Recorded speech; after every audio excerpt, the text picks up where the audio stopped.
This woman was left shocked when she lightly touched an old sword and got a deep cut on her finger. Within moments, black marks began to appear on her palm, gradually spreading across her entire body. Then suddenly, black blood started coming out of her mouth, and she collapsed to the ground. The others quickly picked her up and made her sit on a chair, but it was as if she was under the influence of some strange force. Just then, the lights went out, and when they came back on, the woman had vanished. Everyone began to feel that something was wrong with this place, and they started regretting their decision to come here. A few hours earlier, some young people had arrived at a famous collector's bungalow. They were from an interior design company and had come at the request of the current owner to plan the transformation of the bungalow into a museum. The bungalow's owner, Risang, was no longer alive, and the place was filled with thousands of antique items. So his children had called Nina and her assistants to take care of the artifacts. Risang's son took everyone inside. They were amazed at the sight of the interiors. One of the team members, Hannah, noticed that the bungalow had only one entrance. She said if it was to be converted into a museum, a second exit would be essential to prevent chaos during crowds. Another team member pointed out that the building was very old and would need to be reinforced for safety. Yet another member was attentively noting everyone's comments. During dinner, Ratty expressed that he wanted a display plan ready within 3 days, but the bungalow was huge, which made the task difficult. Nina decided that everyone would have to start working overtime from that very night. Hannah was a bit upset but agreed. However, one of the team members continued to feel a strange, eerie atmosphere. It was 10 p.m. and everyone was busy with their work. During this time, the security guard finished his duty and handed a torch to David, telling him that there were frequent power outages in the area. He also gave a walkie-talkie to the professor so they could stay in contact if needed. Just as the guard was about to leave, the power suddenly went out. After a short while, the electricity came back, and everyone resumed their work. However, a woman named Sandra was trying to avoid doing her work. This angered David, and he scolded her. In the heat of the argument, she accidentally pressed a switch. That switch opened a door to a secret basement that none of the team members knew about. She was the first to go down and turned on the lights. Slowly, everyone followed her down and were shocked to see many rare artifacts. Ruddy was surprised that his father had hidden all these things. At that moment, Mayang started looking at a stone tablet that told a story of an ancient king who had died in battle but was never mentioned in history. It said that his tomb had been excavated in 1970, but a rare artifact had gone missing from there. Strangely enough, that very artifact was now in the basement. On the other hand, Sandra touched an old sword. That small act turned out to be a big mistake. It triggered the same event that had started the original story. Everyone began to wonder where Sandra had gone. Suddenly, the power went out again, creating an atmosphere of fear. Everyone picked up their torches and tried to leave the place quickly. Sandra was then seen standing on top of a statue. Before anyone could react, she vanished in an instant. Panic set in, and everyone's heart started pounding as they searched for her in all directions. Suddenly, she reappeared and lunged at the professor. She pushed him to the ground, dragged him into a corner, and then plunged the old sword she was holding into his stomach. Then she was thrown about 5 meters away. Everyone was stunned to see this. Now they realized that the situation had become very serious. As soon as Sandra turned to the other side, the rest ran to lift the professor, hoping to somehow get him out of the basement. But now that woman was banging her head against a pillar and muttering strange incantations.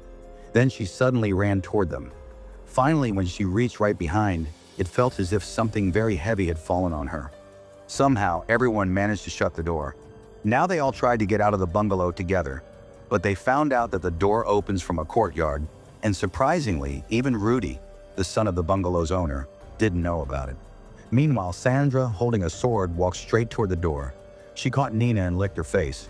David, who was standing nearby, picked up an ancient artifact and struck it on her head, but it had no effect.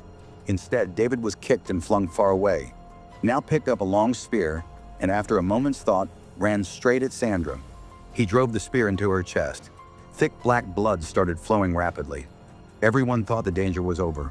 They again started searching for a way to get out. But the very next moment, Sandra opened her eyes. Everyone was terrified and started running around the bungalow in fear. The three of them somehow managed to hide in a room on the upper floor.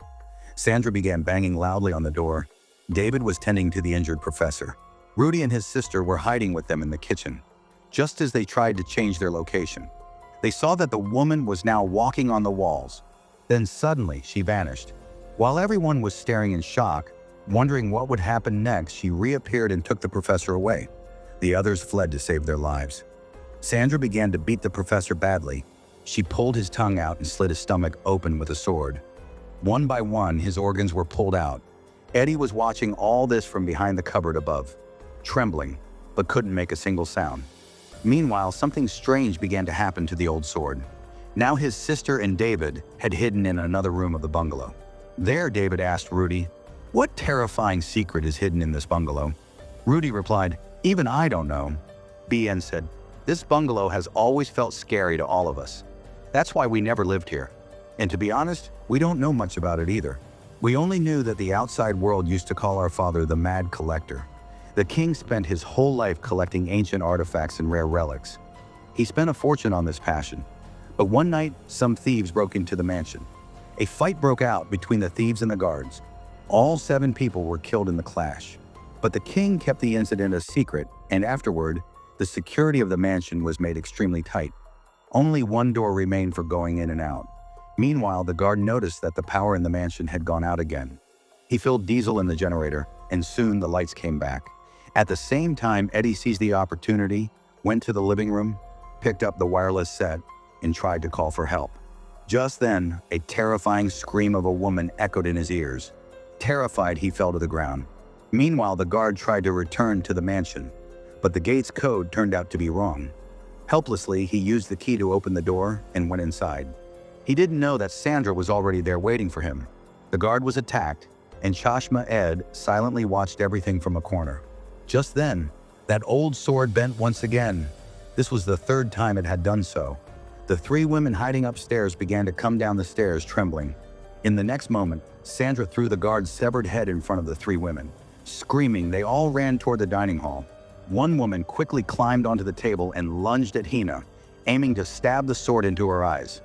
Just as she was about to do it, Hannah kicked her forcefully and pushed her back.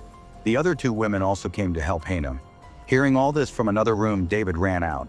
He picked up a chair and smashed it into Sandra with full force. Then all of them together pushed the dining table and pinned her down. Once again, everyone started hiding in different places. Rudy and his group hid in the secret room in the basement. 2 women went to an upstairs room, and Eddie was left alone in the mansion. Now, Sandra couldn't open the secret room's door, so she changed her target. She reached the room of the 2 women and started banging loudly on the door. The 2 women hid under the bed. Meanwhile, Rudy found his father's old diary. It was written in it that the sword had been made by a mad blacksmith who was sentenced to death by the king due to a mistake. Before dying, he cursed the sword. Whoever keeps it with them would go insane and start killing people. Every time it took a life, the sword would bend once. Only after it bent 7 times would it straighten again. Rudy remembered that in the old robbery case too, 7 people had been killed. Now everyone began to feel that tonight, once again, 7 people would die. Meanwhile, Sandra had reached upstairs.